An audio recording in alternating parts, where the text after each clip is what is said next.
Technology and innovation has always played a huge role in auto racing. Today, I'd like to talk about Formula E, and yeah, E is for electric. On the surface, it's the all-electric version of Formula One, but there's more to it than that. Let's take a look at the new rule changes, the new third-generation car, and as we enter the 9th season, let's take a deep dive into the ABB FIA Formula E World Championship.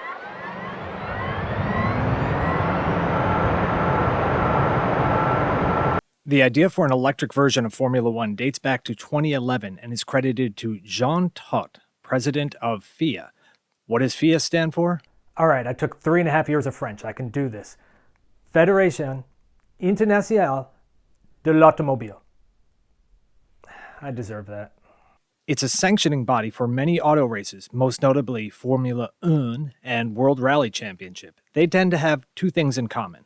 One is a global schedule, requiring teams to race all around the world. And two, they have cars with amazing exhaust notes.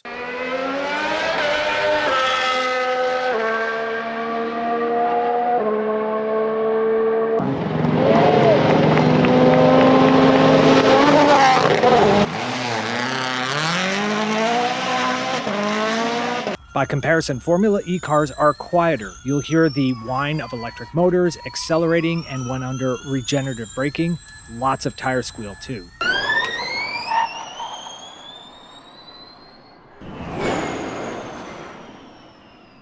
Because they don't produce ear-bleeding engine noises, races can be held in urban areas, and that was part of the original proposition. Many Formula One races are held on long road courses far outside the city, while Formula E can be closer to where people live. The reason for Formula E is just what you would expect: CO2, climate change, transitioning to cleaner forms of propulsion. Rather than totally upend their cash cow Formula One, they decided to create a completely separate racing series to perfect the cars and the format. The first Formula E race was run September 2014 in Beijing. The first 4 seasons, each team used the same Gen 1 car. The chassis was designed by Dallara. It has wings for downforce to hold it to the road, and it's light, so the car doesn't need much power to go fast. 0 to 60 in about 3 seconds, top speed is restricted to 140 miles per hour. For the first season, everyone used the same electric motor from McLaren. It produced 268 horsepower nominally. You can drop that down to about 200 horsepower if your strategy is to preserve power, or for passing situations, you can boost it to over 300 horsepower with the push of a button. It's like an electronic version of nitrous oxide. I'll go into that more when we discuss race strategy. After the first season, race teams were allowed to use other electric motors, provided they don't produce more power than allowed. A unique feature of the first gen is that the power goes through a 5-speed gearbox. Yeah, paddle shifters in an electric vehicle. Almost every electric road car out there uses a single speed, no shifting. Like all EVs, it has regenerative braking to recover energy while slowing the vehicle and recharging the battery. And like other EVs, it still has traditional friction brakes to stop the car quicker when needed. The battery is relatively small compared to road cars, only 28 kilowatt hours, to keep the car light, but the range is limited. Because the range limitation, you have to make a choice. Keep the races really short, charge the battery rapidly. The series is currently sponsored by ABB, a maker of charging equipment. Swap the battery. Chinese automaker NIO, which also sponsors a team, is a big proponent of battery swapping, or swap the car, and that's what they chose to do for Gen 1. Each team would have 2 cars ready for each driver. During the pit stop, the driver would get out of the first car with a nearly empty battery, then jump into the second car to finish the race. If you think that's dumb, spoiler alert, they ended up changing this. Traditional race cars stop in the pits throughout a race, so they can switch to rain tires if the conditions require it. Because Gen 1 Formula E cars only stop once to swap out the car, they decided to go with treaded Michelin tires, not racing slicks. This way, a passing shower doesn't stop the race. The Generation 2 car made its debut 4 years later in 2018. Chassis and brakes were not all that different from Gen 1. The body took on a more distinctive look, adding a halo structure to protect the driver and a V-shaped rear wing. Power increased, battery capacity increased, regenerative braking increased, acceleration increased, top speed increased. Formula E races at this time were a timed event lasting 45 minutes plus one lap. These Gen 2 cars were capable of running that long, so the mid-race car swap went away. What also went away is the 5-speed transmission. Like virtually all other EVs, it switched to a single gear reduction. Electric motors produce lots of torque instantly. Despite some experiments, most have concluded that there really isn't justification for adding the complexity and mass of a multi-speed gearbox on an electric vehicle. Now, the all-electric Porsche Taycan does feature a 2-speed gearbox. They say it helps with acceleration and efficiency at higher speeds, but pretty much everyone else is happy with just a simple fixed gear reduction, including cars in Formula E. I should have warned you, I like to talk about history. Fortunately, it's a short one. From here on out, we're going to talk about the 9th season of Formula E, focusing on the new Gen 3 cars and the rule changes. For the 9th season of Formula E, there is a new Gen 3 race car with more power, less weight, resulting in a higher top speed of 200 miles an hour and faster acceleration. Let's look at the details. Gen 3 cars still have a rear motor like the previous generations, but it's more powerful than before. As in previous years, teams are allowed to build their own electric motors, controller, and inverter. An inverter converts DC electricity from the battery to AC electricity that the motor needs. Since power output is limited to 350 kilowatts and weight of the car is also regulated, teams compete by maximizing the efficiency of how the motor consumes electricity and making them dependable. Up front, it gets really interesting. That's because there's a second electric motor connected to the front wheels. All-wheel drive, right? Nope. It's for regenerative braking only. When the new car was first revealed, some news reports got that wrong. The front regen motor is a self-contained unit developed by Ativa. That's the technology division of Lucid Motors, maker of the Lucid Air electric vehicle. However, they are limited to what they can say since Lucid is not a sponsor of Formula E, nor do they sponsor one of the race teams. But Lucid does compete with some of the other sponsors. So it was quietly revealed that Ativa, not Lucid, provides the front motor, which is for regenerative braking only. They also previously worked with McLaren to make the battery pack for the Gen 2 cars. Combined, the front and rear motors can generate up to 600 kilowatts of regenerative energy and put that back into the battery. More energy recovered means the cars can be pushed harder for longer periods of time. It also allowed the designers to do something bold or stupid. The new car was designed without rear friction brakes. No discs, no calipers, less weight. All that braking from the rear comes from regenerative braking using the 350 kilowatt electric motor. Braking at the front is a combination of regenerative braking from the 250 kilowatt front unit and traditional hydraulic disc brakes. That was the intention until teams got hold of their new cars and started testing them.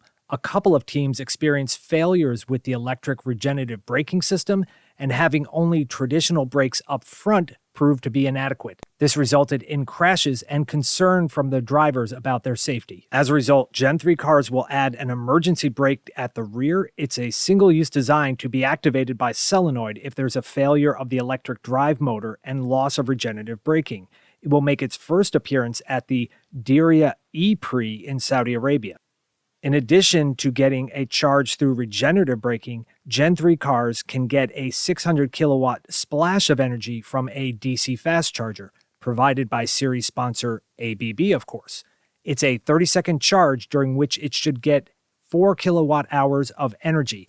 That's about an 8% boost to the battery. Look for this new twist to the race strategy to be added later during Season 9. They didn't want to introduce all these new things at once, and given the rear brake experience, that's probably a wise idea. South Korea-based Hankook replaces Michelin as the exclusive tire provider on all cars. The new tires are said to have a harder, more durable compound, which will make putting that extra power down even more difficult. Like in previous years, they have a treaded design, but we learned in New York City race last year that even treaded race tires have limits in a downpour. Hankook makes them with 26% natural rubber and recycled fibers.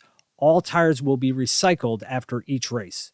We've made it this far without talking too much about the environment. But that is a big part of Formula E, and when the Gen 3 cars were revealed, they highlighted the fact that not only are they not using gasoline, that the race itself is committed to net zero carbon emissions, sustainability, and even recycling of materials going into the cars themselves. Styling the car is interesting, looking more like a jet fighter than a Formula One car. It's narrower and shorter than previous generations. Formula E is typically run on tight tracks, resulting in crowded race conditions. A smaller car can help relieve the congestion a little. The front has significant surface area to generate downforce, thus helping with cornering and braking. At the rear, the V-shape of the Gen 2 design is further reduced. Compared to the latest Formula One cars, you can see how little rear wing there is. As a reminder, all Formula E teams use the same chassis and body. That helps keep costs down for the teams. Initial reports from the drivers are that this new car with more power, different tires, and a less pronounced rear wing is a handful to drive. Now let's take a look at the rules that govern the races themselves. Occasionally I'll make reference back to the way it was done prior to Season 9. Races are run for a set number of laps. That's a change from the old format, which is a timed event. Because battery energy plays such a huge role in race strategy, laps run slower under caution get added back.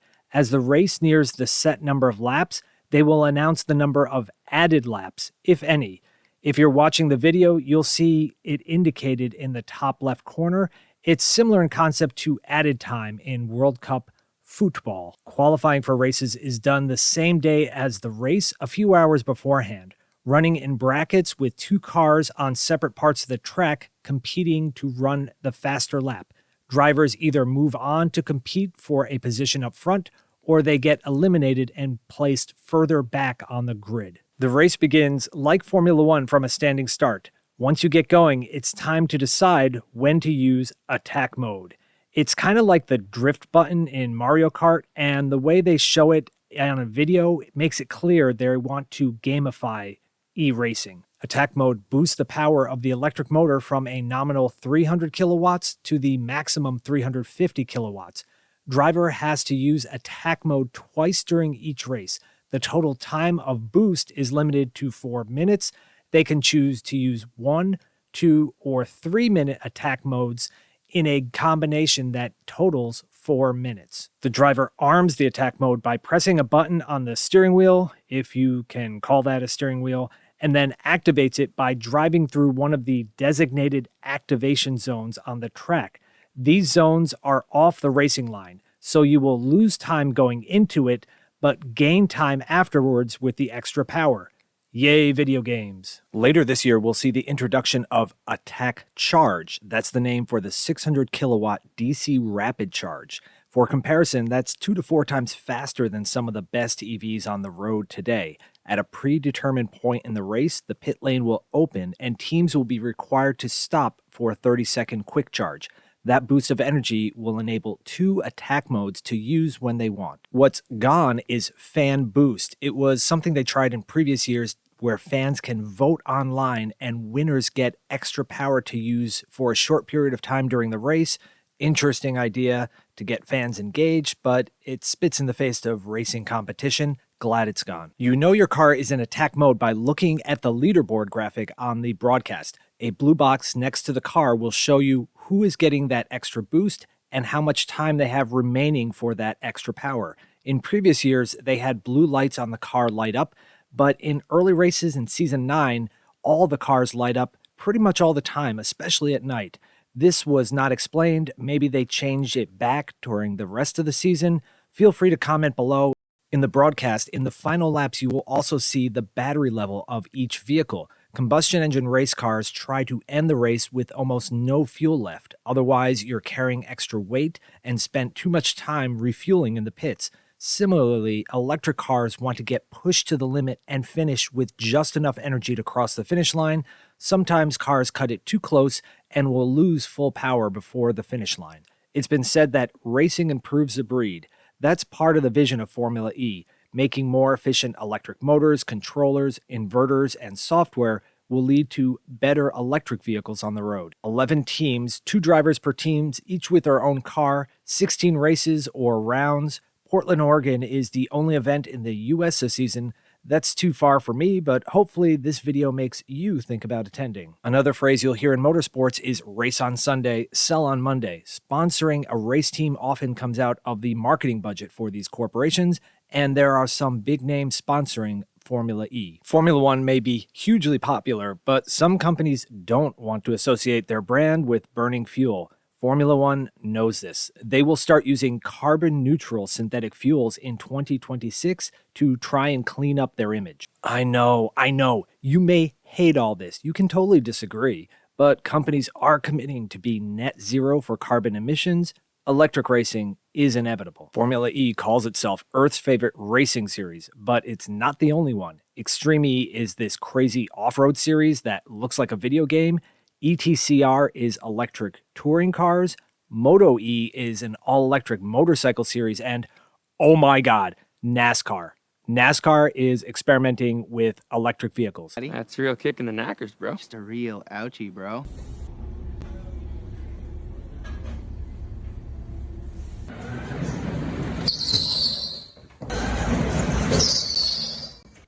Now that I probably pissed off half of you, boy, I really didn't plan this well, I'm going to ask you to like this video and consider subscribing so you can see others like it. If you want to watch Formula E, go to the FIA Formula E website. They'll list options depending on what country you're in, or just go to their YouTube channel. They've got lots of great highlight videos to watch.